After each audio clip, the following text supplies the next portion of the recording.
Imagina por un momento el año 1469. La península ibérica es un mosaico fragmentado de reinos cristianos y el último reducto musulmán en Granada. Castilla está sumida en guerras civiles. Aragón mira hacia el Mediterráneo con ambiciones comerciales. Y nadie podría imaginar que dos jóvenes, Isabel y Fernando, estaban a punto de cambiar el curso de la historia de España y del mundo entero. Pero antes de que pudieran convertirse en los legendarios reyes católicos, antes de que sus ejércitos marcharan hacia Granada o sus navegantes cruzaran el océano, tuvieron que librar batallas mucho más personales y peligrosas, batallas por el trono, batallas contra la nobleza rebelde, batallas que forjarían el carácter militar de lo que sería la España moderna. La historia comienza realmente con una guerra civil. Isabel, hermanastra del rey Enrique IV de Castilla, no tenía garantizado absolutamente nada. El rey tenía una hija, Juana, pero los rumores sobre su paternidad real eran tan persistentes que la llamaban Juana la Beltraneja, insinuando que su verdadero padre era Beltrán de la Cueva, el favorito del rey. La nobleza castellana estaba dividida. Algunos apoyaban a Juana, otros a Isabel, y el reino se desangraba en conflictos internos mientras el tesoro real se vaciaba y las tierras fronterizas con Granada sufrían constantes ataques musulmanes. Cuando Enrique IV murió en 1474, Isabel se proclamó reina en Segovia, pero la mitad del reino no la reconocía. Portugal, viendo una oportunidad de oro, respaldó las pretensiones de Juana la Beltraneja, y el rey Alfonso V de Portugal incluso se casó con ella para reforzar su reclamación al trono castellano. Lo que siguió fue la Guerra de Sucesión Castellana, un conflicto brutal que duró 5 años y que muchos historiadores consideran la verdadera primera guerra de los reyes católicos. Fernando, que ya era rey de Sicilia y heredero de Aragón, demostró ser un estratega brillante. Las batallas se sucedieron por toda Castilla.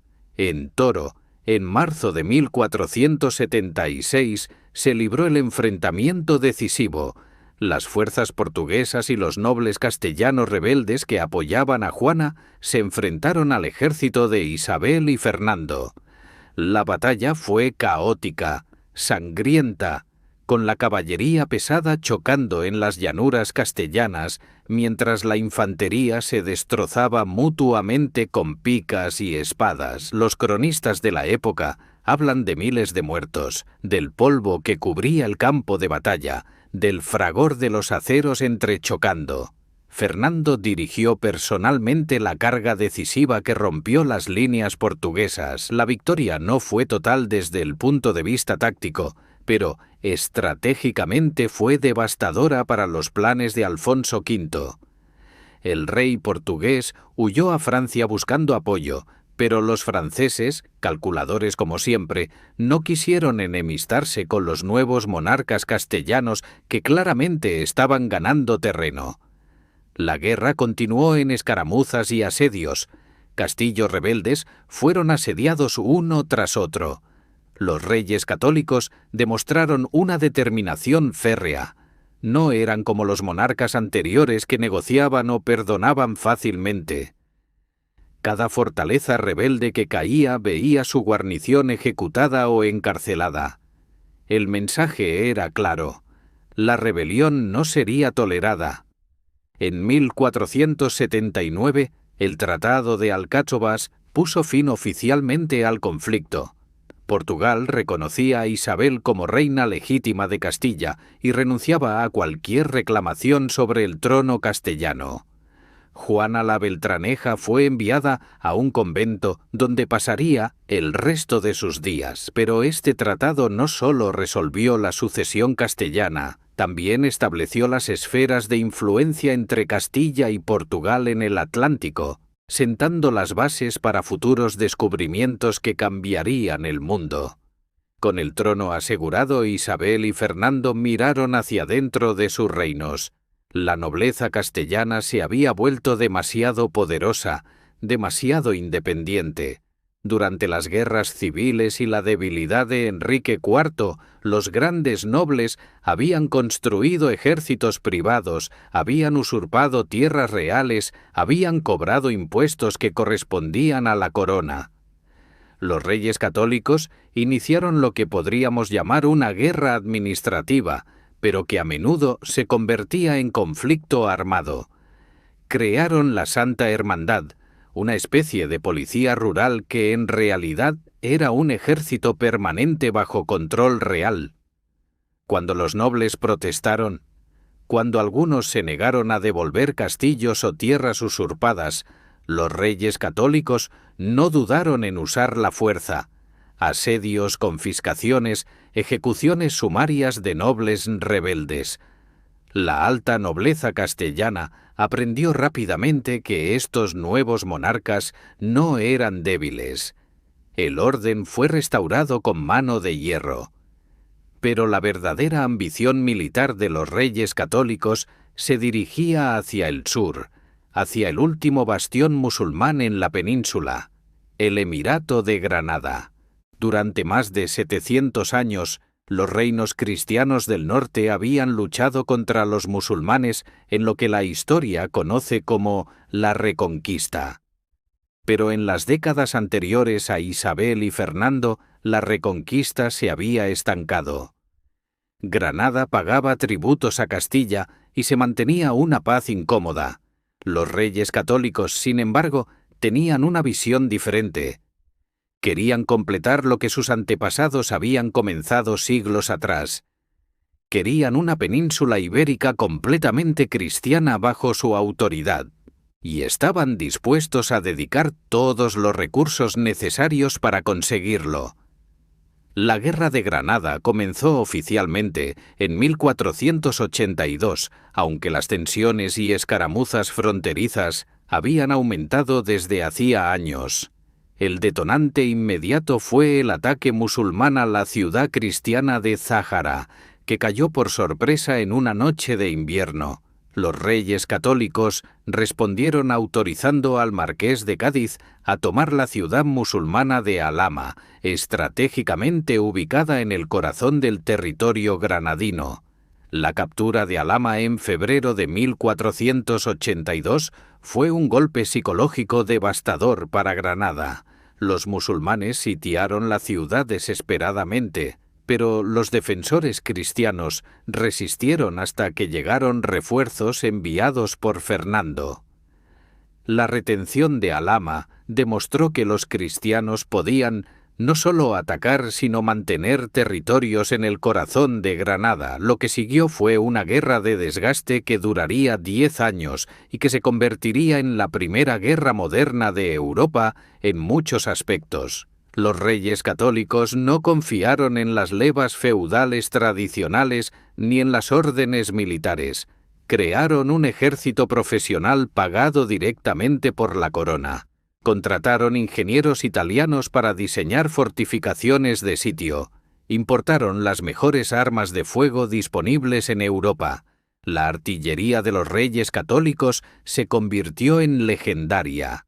Cañones de bronce fundidos específicamente para esta guerra, capaces de lanzar bolas de piedra o hierro que podían derribar las antiguas murallas musulmanas que habían resistido durante siglos.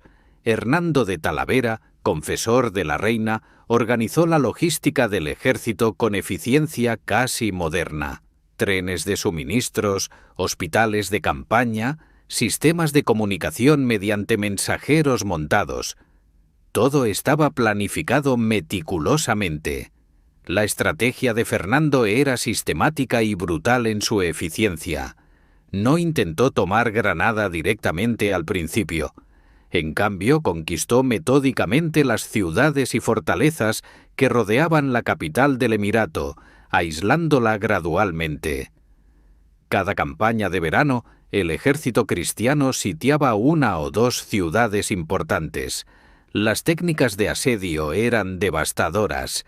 Primero la artillería bombardeaba las murallas día y noche hasta abrir brechas. Luego, La infantería asaltaba bajo la cobertura de ballesteros y arcabuceros.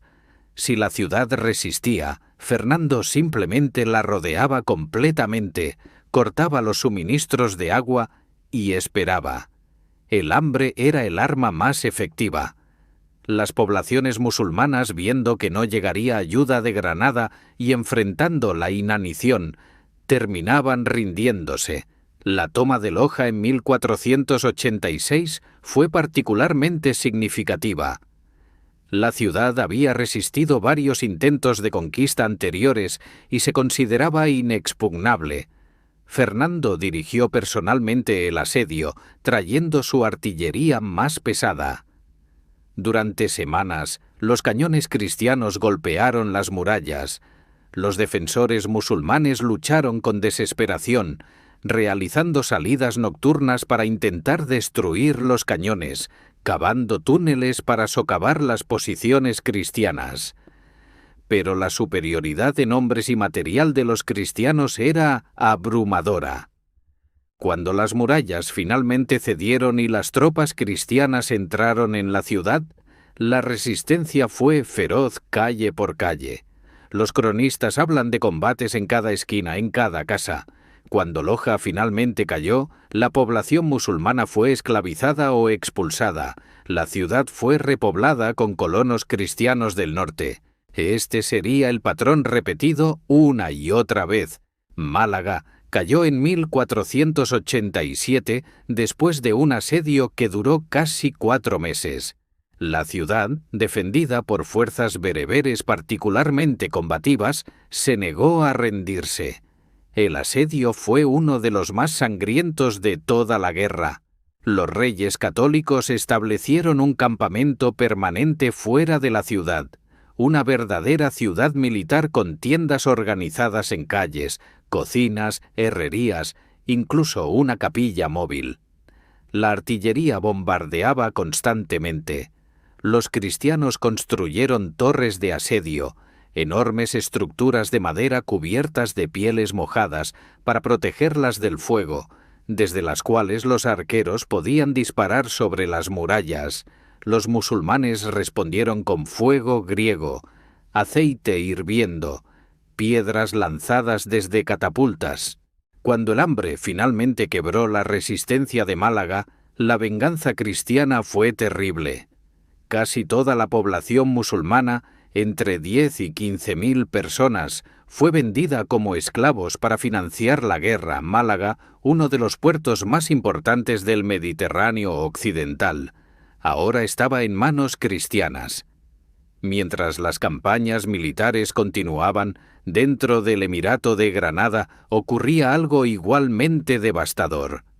Una guerra civil. El emir Muley Hacén estaba en conflicto con su hijo Boabdil. Las facciones musulmanas luchaban entre sí mientras los cristianos avanzaban. Los reyes católicos, astutos políticos además de comandantes militares, aprovecharon esta división. Apoyaron discretamente a Boabdil contra su padre, sabiendo que un emirato dividido sería más fácil de conquistar. Cuando Boabdil fue capturado en la batalla de Lucena en 1483, los reyes católicos lo trataron con cortesía, lo liberaron a cambio de promesas de tributos y vasallaje, sabiendo que su regreso a Granada intensificaría la guerra civil musulmana. La estrategia funcionó perfectamente. Los musulmanes se mataban entre sí mientras los cristianos tomaban ciudad tras ciudad. Baza fue otra conquista importante en 1489.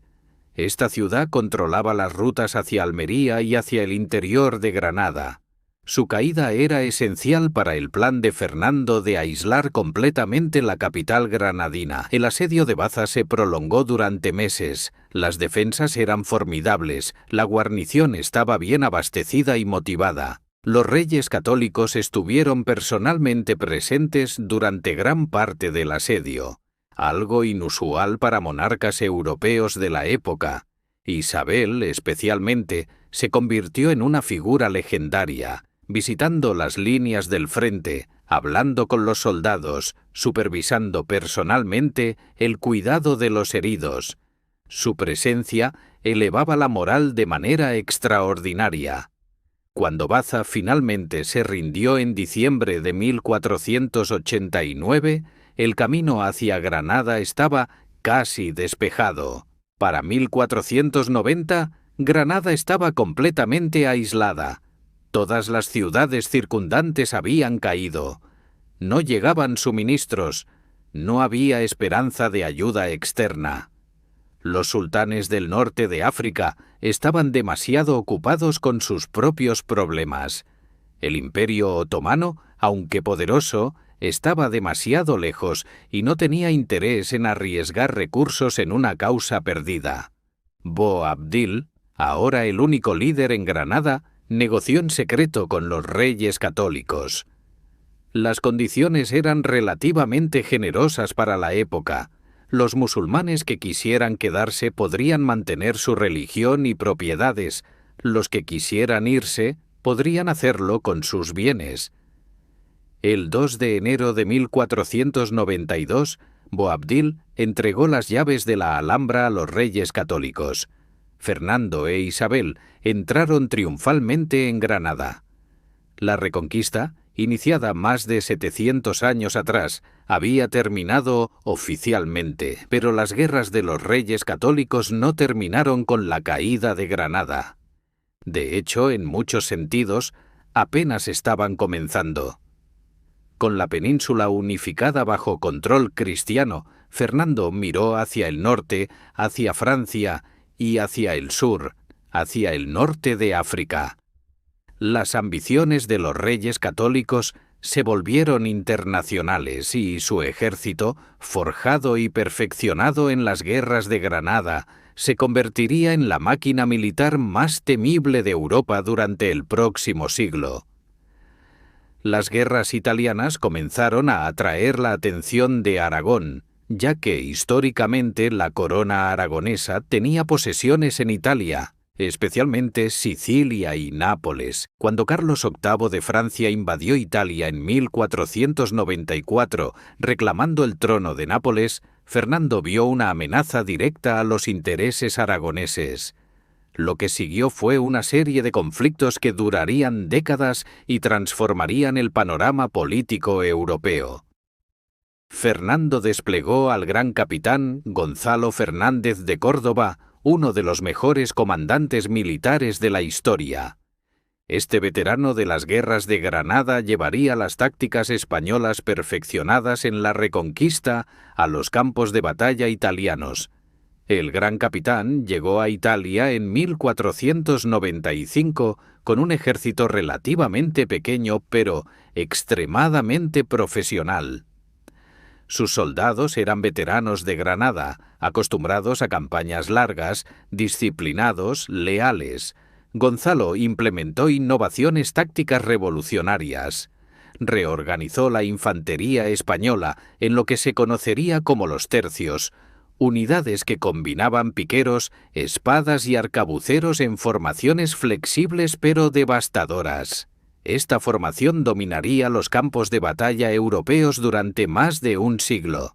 Los franceses, con su caballería pesada tradicional, descubrieron que cargar contra estas formaciones españolas era suicida.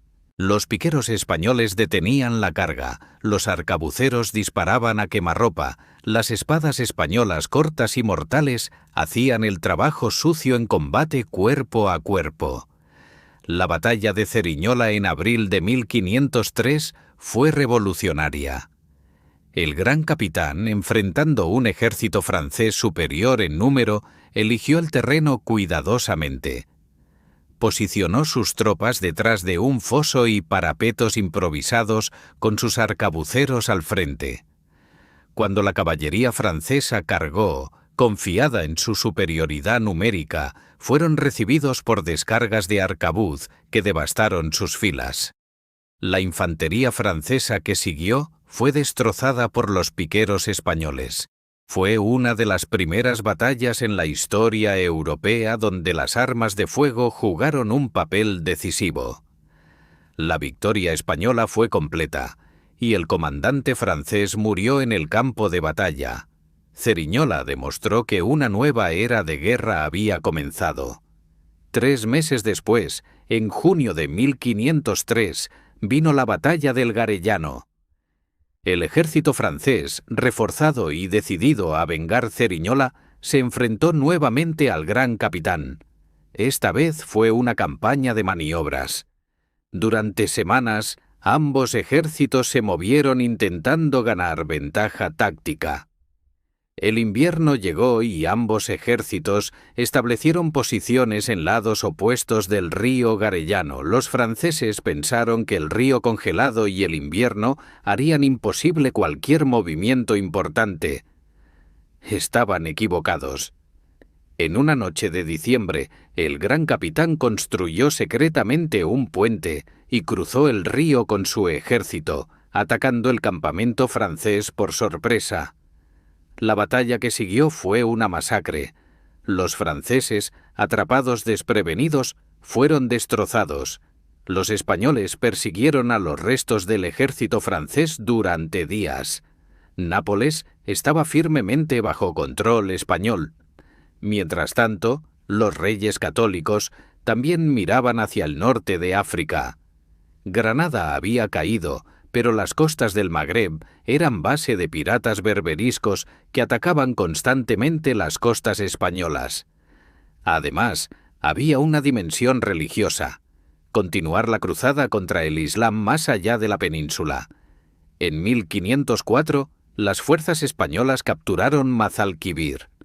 Al año siguiente, 1505, Orán cayó después de un asalto masivo. El cardenal Cisneros, figura religiosa pero también político y guerrero pragmático, organizó personalmente muchas de estas expediciones africanas. En 1508, Argel fue atacada. Bujía y Trípoli cayeron en 1510. Los españoles establecieron una cadena de presidios, fortalezas costeras, a lo largo del norte de África. Estas campañas africanas eran diferentes de las guerras europeas.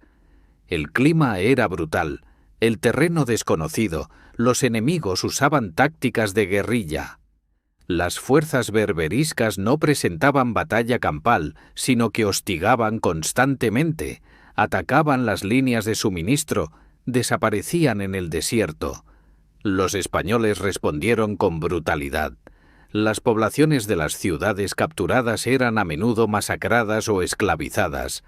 Las fortalezas españolas se convirtieron en islas cristianas en un mar musulmán hostil. Mantenerlas era caro en dinero y sangre. Los suministros tenían que llegar por mar. Los refuerzos tardaban meses. Las guarniciones sufrían enfermedades, ataques constantes, el tedio mortal del aislamiento. Pero Fernando tenía otra preocupación: Navarra. Este pequeño reino pirenaico mantenía su independencia entre Francia y España. Para Fernando, que soñaba con una península completamente unificada bajo su control, Navarra era una pieza que faltaba. Además, Navarra tenía alianzas peligrosas con Francia, el enemigo principal de Fernando. En 1512, usando el pretexto de que Navarra apoyaba a enemigos del Papa en el conflicto religioso europeo, Fernando ordenó la invasión. Fue rápida y brutal. El duque de Alba dirigió las tropas españolas. El ejército navarro, pequeño y mal preparado, no pudo resistir. En pocas semanas, Pamplona había caído y el reino de Navarra estaba bajo control castellano. Los reyes navarros huyeron a Francia. Habría intentos de recuperar el reino, rebeliones, pero Navarra permanecería unida a Castilla. Las guerras contra Francia continuaron intermitentemente. El conflicto por el control de Italia se intensificó. Nuevos ejércitos españoles llegaban regularmente. Las batallas se sucedían. Rávena en 1512 fue particularmente sangrienta. Los españoles, aunque técnicamente perdieron esa batalla, infligieron tales bajas a los franceses que fue una victoria pírrica para Francia. Los tercios españoles demostraron una vez más su valor. Incluso en derrota, luchaban ferozmente, manteniendo formación. Retirándose ordenadamente, los comandantes franceses aprendieron a temer y respetar a la infantería española. Durante todos estos conflictos, Isabel había sido tan fundamental como Fernando, aunque de maneras diferentes. Mientras Fernando planeaba campañas y negociaba alianzas, Isabel administraba los reinos, aseguraba el financiamiento para las guerras interminables, mantenía el orden interno. Su muerte en 1504 fue un golpe devastador para Fernando personalmente y para la estabilidad de los reinos. Castilla técnicamente pasó a su hija Juana, pero Juana estaba cada vez más perturbada mentalmente.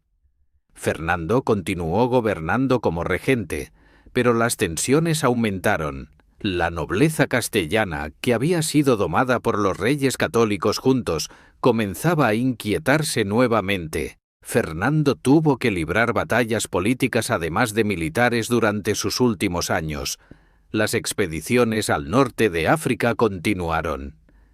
En 1510, una expedición masiva contra Argel terminó en desastre cuando una tormenta destruyó gran parte de la flota española. Miles de soldados se ahogaron. Los supervivientes que llegaron a tierra fueron atacados y muchos capturados. Fue uno de los peores reveses militares del reinado de Fernando. Pero incluso este desastre no detuvo las ambiciones españolas en África. Nuevas expediciones se organizaron. Los presidios se reforzaron. El control español sobre ciudades como Orán, Melilla y Ceuta se consolidó. Estas bases serían mantenidas durante siglos. Un aspecto a menudo olvidado de las guerras de los reyes católicos es el frente interno religioso. La Inquisición española, establecida por los reyes católicos en 1478, no era solo un tribunal religioso, sino una herramienta política y militar. Los conversos judíos y musulmanes convertidos al cristianismo eran vistos con sospecha. La Inquisición los perseguía implacablemente, buscando cualquier señal de práctica secreta de su antigua religión. Miles fueron arrestados, torturados, quemados en la hoguera. En 1492, el mismo año de la caída de Granada, los reyes católicos emitieron el edicto de expulsión, ordenando que todos los judíos que no se convirtieran debían abandonar España. Entre 100.000 y 200.000 judíos fueron expulsados, perdiendo sus propiedades, su patria. Fue una catástrofe humanitaria motivada por fanatismo religioso, pero también por cálculos políticos. Confiscar las propiedades judías ayudaba a financiar las guerras. Los musulmanes de Granada, a pesar de las promesas iniciales de tolerancia, pronto enfrentaron persecución similar. El cardenal Cisneros implementó conversiones forzadas. Las mezquitas fueron convertidas en iglesias. Los libros árabes fueron quemados en hogueras públicas. Cuando los musulmanes granadinos se rebelaron en las Alpujarras entre 1499 y 1500, la represión fue salvaje. Fernando envió ejércitos que arrasaron aldeas enteras. Los rebeldes capturados fueron ejecutados o vendidos como esclavos. En 1502, los reyes católicos ordenaron que todos los musulmanes en Castilla debían convertirse o partir. La mayoría, sin recursos para emigrar, se convirtieron nominalmente, convirtiéndose en moriscos, cristianos nuevos que secretamente muchas veces mantenían sus creencias islámicas. Esta población morisca sería un problema que atormentaría a España durante más de un siglo. Fernando, en sus últimos años, se obsesionó con asegurar la herencia de sus reinos para sus nietos. Su hija Juana estaba casada con Felipe el Hermoso de Habsburgo. Cuando Felipe murió joven en 1506, Juana se hundió aún más en la locura, negándose a separarse del cadáver de su esposo. Fernando asumió la regencia de Castilla en nombre de su hija incapacitada y su nieto Carlos.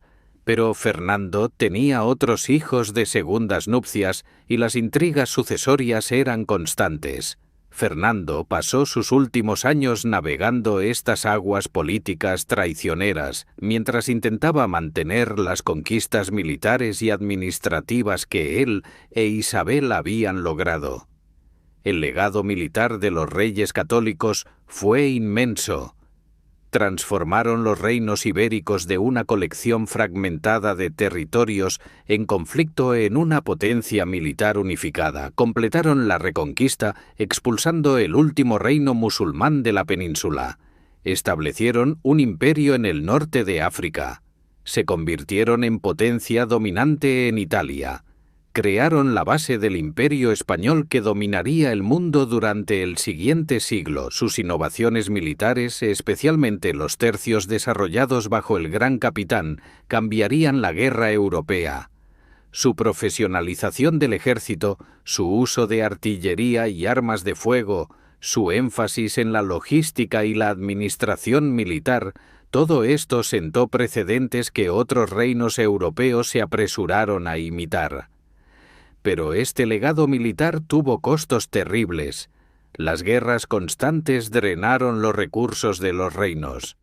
La expulsión de judíos y la persecución de musulmanes privaron a España de artesanos, comerciantes, agricultores capacitados.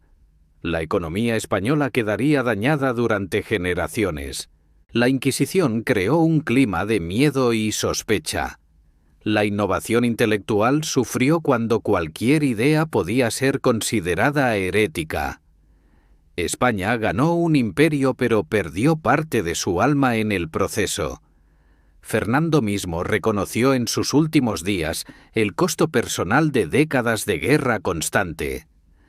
Su salud se deterioró rápidamente en 1515. Los médicos no podían hacer nada por él. Cuando Fernando murió en enero de 1516 en Madrigalejo, dejó atrás una España completamente transformada de la que había heredado con Isabel 42 años antes.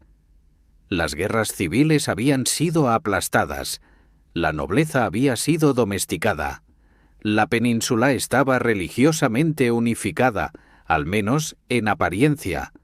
Un imperio ultramarino estaba emergiendo con los descubrimientos de Colón y los conquistadores que seguirían. España era ahora una gran potencia europea temida y respetada. Los ejércitos españoles eran considerados los mejores del mundo. Ningún comandante europeo quería enfrentarse a los tercios españoles en campo abierto. Las guerras de los reyes católicos establecieron patrones que España seguiría durante siglos. La tendencia hacia guerras religiosas, la expansión imperial constante, la dependencia del poder militar para mantener la hegemonía.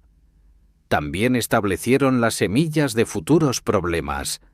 Los judíos y musulmanes expulsados llevaron sus habilidades a otros lugares, fortaleciendo a competidores de España. La Inquisición continuaría su trabajo oscuro durante siglos.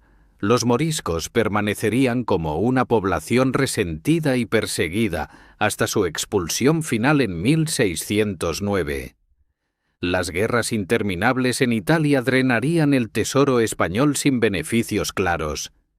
El norte de África permanecería como un frente constante de conflicto de bajo nivel que consumía recursos sin fin, pero en 1516, al final del reinado de Fernando, la mayoría de españoles miraban hacia atrás con orgullo. La reconquista estaba completa, el reino estaba unido, los enemigos habían sido derrotados. El futuro parecía brillante con las riquezas del Nuevo Mundo comenzando a llegar. No podían saber que las guerras de los reyes católicos habían hipotecado el futuro de España en muchas maneras, que el imperio que habían comenzado a construir eventualmente se convertiría en una carga insostenible, que las expulsiones religiosas debilitarían la economía española frente a competidores más tolerantes, que los tercios españoles, invencibles en el siglo XVI, eventualmente serían superados por nuevas tácticas y tecnologías. La historia de las guerras de los reyes católicos es la historia de ambición, determinación, crueldad y visión estratégica. Isabel y Fernando no fueron santos, a pesar del título papal de reyes católicos. Fueron líderes pragmáticos, a menudo brutales, dispuestos a usar cualquier medio para alcanzar sus fines. Masacraron poblaciones enteras, expulsaron cientos de miles de sus propios súbditos, quemaron libros y persiguieron ideas, todo en nombre de la unidad religiosa y el poder político. Pero también completaron una empresa que había durado 700 años. Crearon las bases administrativas y militares de lo que sería un imperio global. Financiaron el descubrimiento del Nuevo Mundo. Transformaron España de un término geográfico en una nación real. Las batallas que libraron, desde Toro hasta el Garellano, desde las murallas de Granada hasta las costas de Orán, forjaron la identidad española de maneras que aún resuenan hoy. Cada guerra, cada batalla, cada asedio tenía sus propias historias de heroísmo individual y tragedia. Soldados anónimos que morían en zanjas de asedio, nobles que perdían fortunas equipando ejércitos privados para la campaña de Granada, ingenieros que diseñaban ingenios de asedio cada vez más mortales, navegantes que exploraban costas africanas desconocidas preparando invasiones, espías que infiltraban cortes enemigas, diplomáticos que tejían alianzas complejas.